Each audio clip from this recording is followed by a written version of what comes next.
wound up expanding your companies way beyond, I think, expectation, and basically built the interest, as I mentioned, for cartoons and movie art around the world. And, you know, I know that there were Colossian setups and all of that from Disney way at the beginning, but in terms of, you know, in modern collectability and for animation fanboys and girls, you guys are it, you know? So what I want to know is, Linda, when you started selling animation in the late 70s, can you talk a little bit about how you got interested in doing that and how you grew the company? Sure.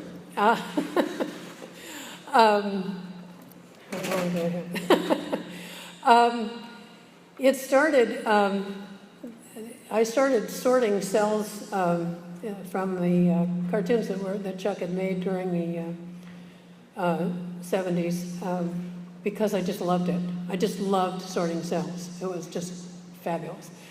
And sorting them out, which ones, you know, would look good together. And as art, it just occurred to you. Yeah, I didn't think of it as art. I just thought it was fun to put them together in some kind of a way. Well, Chuck was sending cells to fans, and people would write to him, and he would either draw them a picture or send them a cell.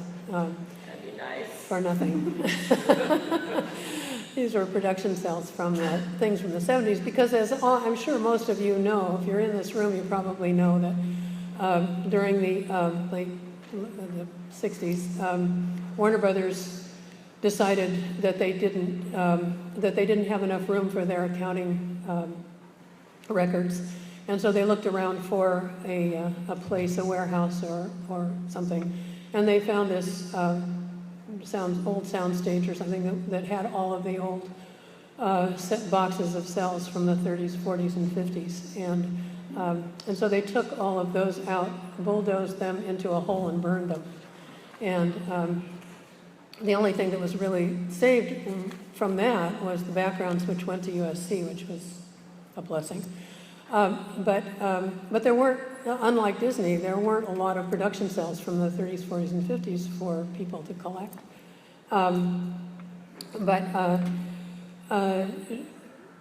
In the mid-70s, there was a little store in New York called Super Snipe Gallery. Anybody here ever go to the Super Snipe Gallery? It was owned by Ed Summer and an unknown person named George Lucas. And so they had an idea that they could sell Chuck's drawings if we did some limited editions on cells. And at about the same time, Neiman Marcus was interested in having a cover of their Christmas catalog with Roadrunner and Coyote. And we did a Roadrunner and Coyote limited edition that was only sold through Neiman Marcus. Does anyone have that? And That's so cool. Yeah, I remember that. and we don't know what happened to most of them. If anybody has them, anybody here has them, I understand they're worth quite a bit of money. There were only 50 of them. But the original, the very first limited edition, which was a Duck Dodgers in the 24th and a half century, Ed Summer thought that it would be possible for him within a month or two to sell 500 of them. So we had 500 of them made. Life lesson, don't do that. They sold 2. Oh, no. Oh, no. And we had them all, I had them all painted and, you know, they were all signed, all pretty though. It took us, I think, 10 years to sell them. But that was the genesis. Those 2 things were the genesis. And then I contacted Edith Rudman in Cedar Rapids, Iowa, which was the center of animation art at the time. Gallery Lanesburg was they had a catalog that was very popular. And I contacted her and started selling some non-Warner Brothers things through her catalog because I didn't have a license. It took me 5 years to get a license from Warner Brothers to sell the Warner Brothers cartoon art. When I did finally get it, Just for those of you who are interested, I was paying 60% of my gross to Warner Brothers as a license fee. 60%. Oh, no. They were punishing me for applying. Yeah, they did lower it later. Obviously, I wouldn't have made it if I had had to continue to do that. But it wasn't merchandise. See, it was the first time that they had ever been asked to write a license for selling something they owned. And the production sales actually technically belonged to them. And so it was kind of like getting a license to sell their desks or something. And they'd always had licenses to make pajamas or make toys or something like that, but not licenses to sell something that belonged to them. The limited edition license is a little bit easier, but not much. So we slogged through that. And then I started with Circle Fine Art, which was selling Disney at the time. And we had a very good relationship with Circle Fine Art for many years. And it wasn't until much later that I got into retail. I did not want to get in retail.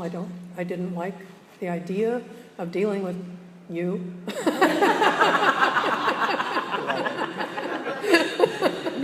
I just wanted to deal with Leslie and people who had galleries. Leslie wasn't in business yet, but in fact nobody was in business. There were no animation art galleries in the United States. Is this like 76, 77? Yeah, 78, around in there. And I did a tour of the United States, and the only galleries that were really interested possibly interested, this was before I got in with Circle Fine Art, but the only galleries that were really interested were what they called fantasy art at that time. And I don't even know if there are fantasy art galleries anymore, but it was very popular at that time. And unicorns and stars and all kinds of celestial things, angels, all kinds of things like that. And so they kind of were interested in animation art, but we had to break into that, and it wasn't until later that I got into retail and opened our own galleries. And of course, by that time I had been with Circle Fine Art, which had, between Edith Rudman and Jack and Carolyn Solomon, they really broke open the animation art business and gave it credibility, which was something we needed because people were kind of reluctant because they had never had the opportunity to buy animation art before. They were reluctant to put as much money as it took to make it, to bring it to market. They didn't want to pay that. Many people told me, I'd pay $2 for that. And, $2 for a cell that it took me maybe $100 or $150 to get to a place where they wanted to pay $2 for it. That's not good business. If any of you are economists, that are business people, that you shouldn't pay $150 to sell something for $2. So, but in between all of that and creating the art, you've also been a producer and you won an Emmy.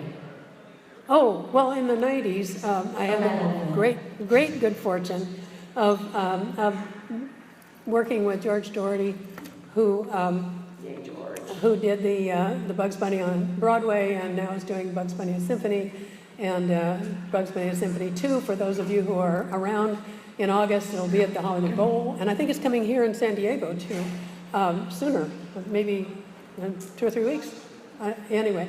I had the great good fortune of working with him to produce a half-hour special called Peter and the Wolf with Kirstie Alley and Ross Malinger and help me, Lloyd Bridges. And we did that and we won the Outstanding Children's Program for 1995 for Emmy, and it was a wonderful, wonderful experience to work on that with him and with his crew, and to do something that I didn't even think about the Emmy while I was doing it. It was just, we didn't do it for the Emmy. We did it because Chuck had Chuck had designs for Peter and the Wolf that he was interested in having brought to life, and we had an opportunity to do it. And I don't think it's the greatest film ever made, but it's entertaining. I like it.